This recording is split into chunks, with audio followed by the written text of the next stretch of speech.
गुप्त काल में लगभग 300 से 600 ईस्वी के बीच भारतीय परिवार व्यवस्था की क्या दशा एवं दिशा थी, अब इसको जानने की कोशिश करते हैं। इस काल के कुछ स्मृतिकारों ने कन्याओं का विवाह उनके यौवनारंभ के पूर्व ही कर देने का विधान किया है, किंतु वात्स्यायन के कामसूत्र से यह पता चलता है कि कुछ कन्याओं का विवाह यौवनारंभ के बाद ही होता था। कामसूत्र में इतना भी लिखा है कि कन्या की आयु युवक की आयु से 3 वर्ष कम ही होना चाहिए। इस काल में भी साधारणतया माता पिता ही अपने संतानों का विवाह निश्चित करते थे और वही ऊपर के 4 प्रकार के विवाह ही समाज में अच्छी दृष्टि से देखे जाते थे।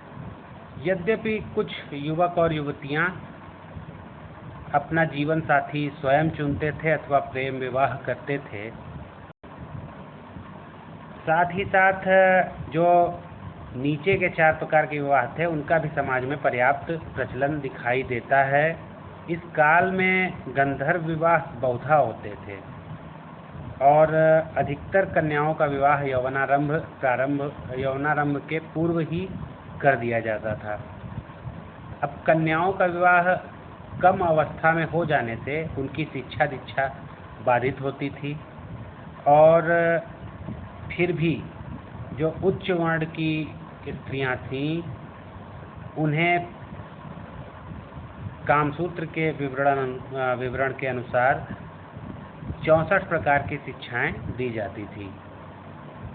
इन विद्याओं में पहेली हल करना, कविता पाठ करना, अपूर्ण श्लोकों को पूर्ण करना, कोश और छंदों का ज्ञान आदि भी सम्मिलित थे। अभिजात्य कुलों की कन्याओं को गायन, नृत्य और चित्रकला की भी शिक्षा दी जाती थी। याज्ञवल्क्य ने लिखा है कि प्रत्येक मनुष्य को धार्मिक कृत्य सवर्ण पत्नी से ही करने चाहिए। इससे यह भी ज्ञात हो जाता है कि इस काल में भी स्त्रियां धार्मिक कृत्यों में भाग लेती थीं। आदर्श पत्नी के प्रायः 3 गुण माने जाते थे। पहला, परिवार के लोगों की सेवा करना, दूसरा आत्मसंयम और तीसरा कुशलता पूर्वक घर के सब कार्यों का प्रबंध करना। धनी व्यक्ति बहुधा 1 से अधिक विवाह करते थे और गुप्त काल में जो आदर्श पत्नी थी उसको परिवार में पूर्ण अधिकार भी मिले होते थे। कात्यायन स्मृति में पत्नी के जिन कर्तव्यों को गिनाया गया है उनमें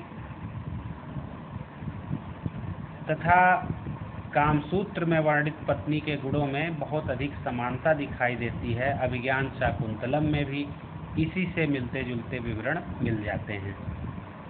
आदर्श पत्नी अपने से बड़ी अवस्था की सपत्नी के साथ माता जैसा व्यवहार करती थी और कम आयु वाली सपत्नी के साथ छोटी बहन जैसा व्यवहार किया करती थी। याज्ञवल्क्य स्मृति में कहा गया है कि पति को पत्नी के इच्छानुसार कार्य करना चाहिए और उससे प्रेम करना चाहिए। कात्यायन का मानना है कि पति पहली पत्नी की सम्मति से ही दूसरी स्त्री से विवाह का विचार कर सकता है। याज्ञवल्क्य किसी भी अवस्था में पत्नी को त्यागने की अनुमति नहीं देता है, यद्यपि बहुत गंभीर अपराध होने की अवस्था में ही इसमें वह कुछ रियायत प्रदान करता है। याज्ञवल्क्य के अनुसार यदि पत्नी पति के गुरु या शिष्य के साथ गमन करे तभी पति को उसे छोड़ना चाहिए। याज्ञवल्क्य ने यह भी लिखा है कि यदि पति पतिव्रता स्त्री को त्याग दे तो राजा को उस व्यक्ति की संपत्ति का 1/3 भाग उस स्त्री को दिलवाना चाहिए। याज्ञवल्क्य के अनुसार गृहस्थ को ब्रह्म मुहूर्त में उठकर अपने हित की चिंता करनी चाहिए। उसे यथाशक्ति उचित समय पर धर्म, अर्थ और काम को नहीं छोड़ना चाहिए। गृहस्थ को प्रातः अग्नि पूजा और वेद और शास्त्रों का अध्ययन करना चाहिए और दोपहर को देव पूजा, पितृ पूजा और अतिथि यज्ञ करना चाहिए। याज्ञवल्क्य के अनुसार शूद्र को भी बिना वैदिक मंत्रों के पंच महायज्ञ करने चाहिए। याज्ञवल्क्य लिखते हैं कि गृहस्थ का पहला कर्तव्य अपनी संतान के प्रति है। पति पत्नी को बालक, स्ववासिनी अर्थात ऐसी विवाहिता पुत्री जो पिता के ही घर में रह रही हो, वृद्ध पुरुषों, गर्भवती स्त्रियों, रोगी व्यक्तियों और सेवकों को भोजन कराकर अंत में भोजन करना चाहिए। गृहस्थ को ऐसे व्यक्ति की भांति रहना चाहिए जो अपने अनाज को दूसरों में बांट देता है और स्वयं उसमें से कुछ चुनकर अपना निर्वाह करता है, अर्थात उसे आवश्यकता से अधिक धन संपत्ति को इकट्ठा करने का प्रयास नहीं करना चाहिए। नारद से हमें ज्ञात होता है कि माता, बालक, चचेरे भाई सब एक घर में रहते थे और सभी परिवार की संयुक्त संपत्ति का उपभोग करते थे। बृहस्पति के अनुसार हिंदू परिवार वह समुदाय है जिसके सभी सदस्य एक पाकशाला में भोजन करते हों। याज्ञवल्क्य की भी यह धारणा थी कि पिता पुत्र का गुरु होता है। नारद का मानना है कि पिता अपने कुल के सदस्यों पर उसी प्रकार शासन करता है जिस प्रकार राजा एक राज्य पर शासन करता है, राजा अपनी प्रजा पर शासन करता है। याज्ञवल्क्य का मानना है कि पिता को कभी भी अपने पुत्र को छोड़ना नहीं चाहिए जब तक कि उसने बहुत ही बड़ा अपराध न किया हो। विष्णु के अनुसार पिता को पुत्र को तभी पीटना चाहिए जब वह उसे ठीक मार्ग पर लाना चाहे। याज्ञवल्क्य तो यह भी मानते हैं कि पिता के द्वारा किया गया विभाजन, चाहे वह ज़्यादा हो अथवा कम, न्याय संगत और सदाचार पूर्ण होता है। नारद भी याज्ञवल्क्य के विचारों से सहमत दिखाई देते हैं, किंतु इस संबंध में कात्यायन का मत कुछ अलग है। कात्यायन का मानना है कि पिता को अपने जीवन काल में संपत्ति का विभाजन करते समय अपने पुत्रों में से किसी को भी अधिमान्यता नहीं देना चाहिए, अर्थात किसी को ज़्यादा वेटेज नहीं देना चाहिए, किसी के पक्ष में ज़्यादा झुकाव नहीं होना चाहिए, अर्थात सबको एक समान संपत्ति का वितरण करना चाहिए सबके लिए। और यही कात्यायन यह भी मानते हैं कि किसी को अगर पर्याप्त कारण न हो तो उसकी संपत्ति के भाग से वंचित नहीं किया जाना चाहिए, कि पिता अपने स्वेच्छानुसार किसी भी पुत्र को उसकी संपत्ति से वंचित कर दे। यदि ऐसा कर सकता है किंतु उसके लिए पर्याप्त कारण होना जरूरी था। तो इन व्याख्याओं से इतना स्पष्ट हो जाता है कि गुप्त काल में प्राचीन पितृसत्तात्मक परिवार संयुक्त परिवार में परिवर्तित हो गया, जिसका मुखिया संपत्ति का सदस्यों के हित में प्रबंध किया करता था।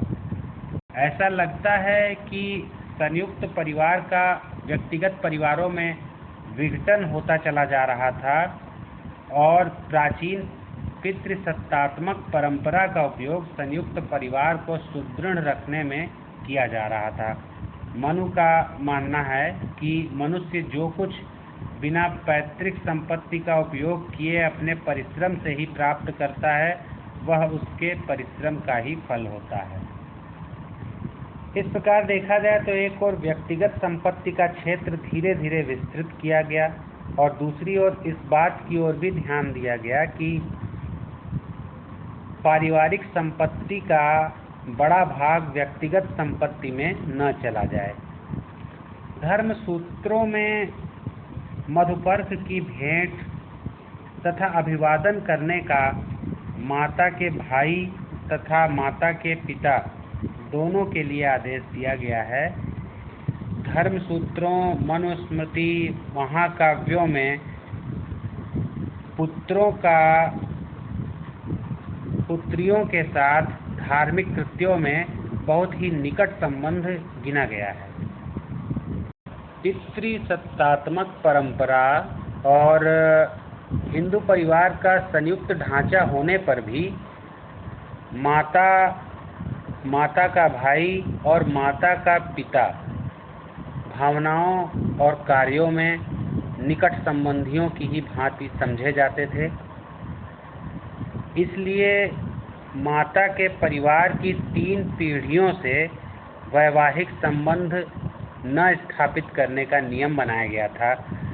इस प्रकार वैदिक आर्यों का मुख्यतः सगोत्रीय पारिवारिक संगठन उभयपक्षीय पारिवारिक संगठन में परिवर्तित हो गया था।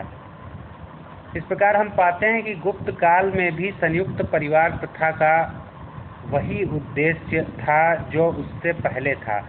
बालक प्रेम और आदर पाठ परिवार में सीखते थे। गृहस्थ और गृहिणी परिवार के अन्य सदस्यों के प्रति अपना कर्तव्य पूरा करके शिलोंच वृत्ति में रहते थे।